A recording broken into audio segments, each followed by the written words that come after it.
अस्सलाम वालेकुम। मेरा नाम है शहज़ाद और आप देख रहे हैं मेरा यूट्यूब चैनल।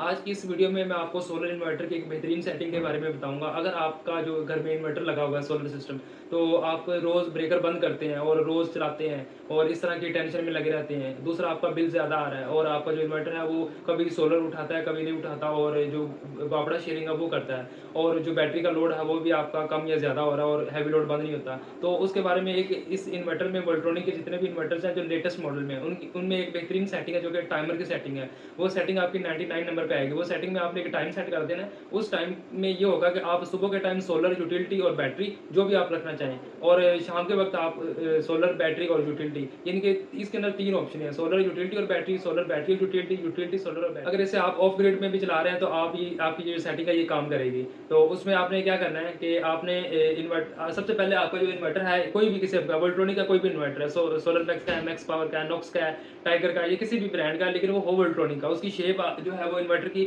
वो इस तरह की होनी चाहिए साथ। तो इसमें आप लोगों ने सबसे पहले जो देख लेना, एक चीज़ आपने देखनी कि आपका जो इन्वर्टर है वो लेटेस्ट मॉडल का होना चाहिए। इन्वर्टर के ऊपर एक चिप लगी हुई है जो वारंटी की चिप होती है, वो आप लोगों ने देख लेना कि मैन्युफैक्चरिंग डेट क्या है। तो ये जो इन्वर्टर है ये 2024 के जून में आया था, ऊपर लिखा हुआ था। फिर आप लोगों ने इस इन्वर्टर का सॉफ्टवेयर देख लेना, इसका सीपीयू का सॉफ्टवेयर कौन सा है। अगर आपका सॉफ्टवेयर पुराना है तो आपने उनसे कह के, कंपनी वालों से कह के इसका सॉफ्टवेयर जो है अपग्रेड करवाना है। अब सॉफ्टवेयर का दिखा दें मैं आपको कि इसका सॉफ्टवेयर कैसे चेक करना है। आपने ये बटन दबाना है एक दफ़ा। ये दबाने के बाद आपने यहाँ पे आ जाना, ये टाइम है और ये पीवी की जनरेशन है, ये टोटल पीवी है, और यहाँ पे आपका ये आ गया, ये इसका CPU 1 का है और ये CPU 2 है और ये वाईफाई मॉड्यूल का वर्जन है। तो आपने ये देख लेना, जो मेरे वर्जन है ये वाले आपके होने चाहिए, यानी कि ये लेटेस्ट है।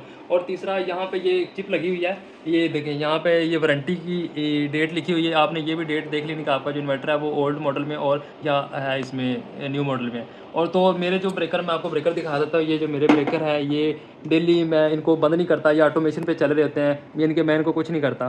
तो ये एक बेहतरीन एक सेटिंग है जो मैं आपको अभी दिखाऊंगा। आपने क्या करना है, आपने इन्वर्टर की सेटिंग में आ जाना है, ये वाला बटन दबाना है और इस बटन को आपने दबाए रखना है 3 सेकंड के लिए। ये आप सेटिंग में एंटर हो चुके हैं। अब सेटिंग में एंटर होने के बाद आपने क्या करना है, ये इसको क्लिक करना है, ये सेटिंग आ जाएगी 100, और उसके बाद आपने सेटिंग नंबर 99 पे आ जाना है। यहाँ पे सेटिंग में आके आपने इसको एंटर कर देना है। एंटर करने के बाद आपके पास ये आ गया यूटिलिटी, सोलर और बैटरी, और नीचे ये टाइमर है, ये 00। अगर इसको दोबारा क्लिक करेंगे आप यहाँ पे तो ये टाइमर आ जाएगा। अगर इसको करेंगे तो आपका ये दूसरा टाइमर स्टार्ट हो जाएगा।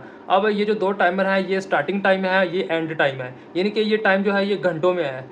ये इतने घंटे आपने यहाँ पे स्टार्ट सेलेक्ट करने हैं और ये दूसरे घंटे हैं आपने ये एंड स्टार्ट करने हैं। यानी कि आपने ये बताना है कि जो यूटिलिटी, सोलर और बैटरी है ये आपका सुबह इतने बजे स्टार्ट हो और इतने बजे बंद हो जाए। फिर उसके बाद आपने इसको दबाना है, यहाँ पे आ जाएगा सोलर, यूटिलिटी और बैटरी। अब मैंने जो घंटे सेट किए हैं वो 17 और 3 है। अब ये इस इन्वर्टर के अंदर जितने भी इन्वर्टर हैं वो 24 घंटों का टाइम होता है, उसके अंदर 12-12 नहीं होते, 24 घंटे होते हैं। यानी कि सुबह फजर से लेकर और रात के वक्त ये इसके अंदर 24 यानी कि आपके घंटे होंगे। तो मैंने अब 17 सेलेक्ट किया हुआ है कि ये सेटिंग दोबारा चली गई है, यहाँ पे आ गया। ये मैं आपको बता रहा था कि फिर उसके बाद आपने इस सोलर, बैटरी और यूटिलिटी, आपने ये टाइमिंग सेट कर लेनी है। अब आपने ये चार्ट निकालना है कि ये टाइम आप लोगों ने देखना है कि ये जो टाइम है। अब देखिए मैं आपको समझाता हूँ मैंने कैसे किया हुआ है।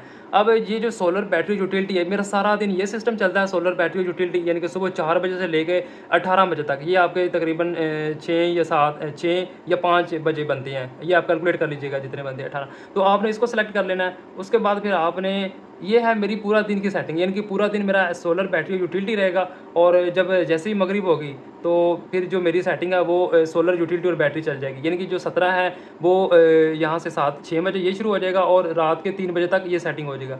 अच्छा, इस सेटिंग में आपने एक चीज़ ध्यान रखनी है। आपने जो चीज़ यहाँ पे सेट करनी है ना, जो स्टार्टिंग वाली, वो आपने जो है वो इसको कर देना है। जो आप आगे सेटिंग करेंगे ना, जैसे कि मैं आपको अभी दिखाता हूँ कि आपने ये जो है सोलर, बैटरी, यूटिलिटी, इसमें आपने ये जो पॉइंट रखना है ना, ये स्टार्टिंग पॉइंट है और ये सोलर, यूटिलिटी, बैटरी का ये एंडिंग पॉइंट। आपने ये जो पॉइंट है ये एक पॉइंट ग्रेटर रखना है इस पॉइंट से, यानी कि 1 घंटे का फ़र्क आपने लाजमी रखना है। इसको अगर 3 करेंगे तो ये सेटिंग काम नहीं करेगी।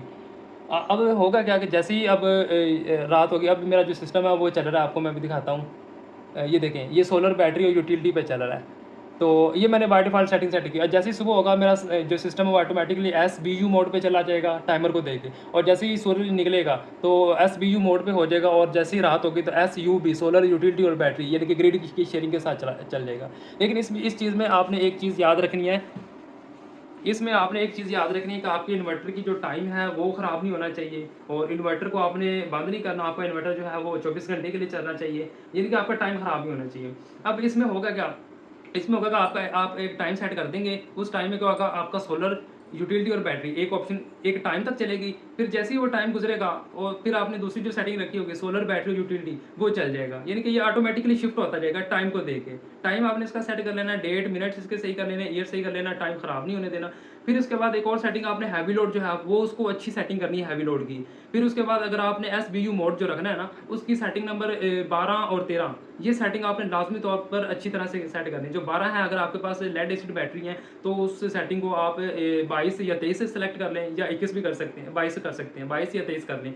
और जो है 13 नंबर सेटिंग, वो आपने 27 रखनी है। तो ये थी हमारी कंप्लीट वीडियो, जिसमें मैंने आपको सारा बताया कि इस इन्वर्टर के अंदर क्या-क्या सेटिंग ये हो सकती है। आप सारा कुछ ऑटोमेशन पे करेंगे, आपको ब्रेकर ऑन नहीं करना पड़ेगा, आपको कोई यानी कि इस तरह की प्रॉब्लम नहीं आएगी। एक दफ़ा सेट कर दिया, अब आप पूरा जब तक इन्वर्टर चलता रहेगा, आपका सारा सिस्टम ऑटोमेटिकली चलता रहेगा, कोई मसला नहीं आने वाला। जब भी आप कोई हैवी लोड चलाएँगे, ऑटोमेटिकली ग्रिड से लेके उसके ऊपर शिफ्ट हो जाएगा। तो ये सारा काम ऑटोमेशन का चलता रहेगा। अब मैंने जब से इन्वर्टर लगवाया तो मुझे कोई फ़िक्र नहीं होती कि मैंने ब्रेकर बंद करना है, मेरा बिल ज़्यादा आ रहा है, ग्रिड की शेयरिंग हो रही है। मैं कहता हूँ यार, इतनी बेहतरीन सेटिंग है ना, वोल्ट्रॉनिक वालों ने कि इतनी हाई लेवल की सेटिंग इसके अंदर रखी हुई है।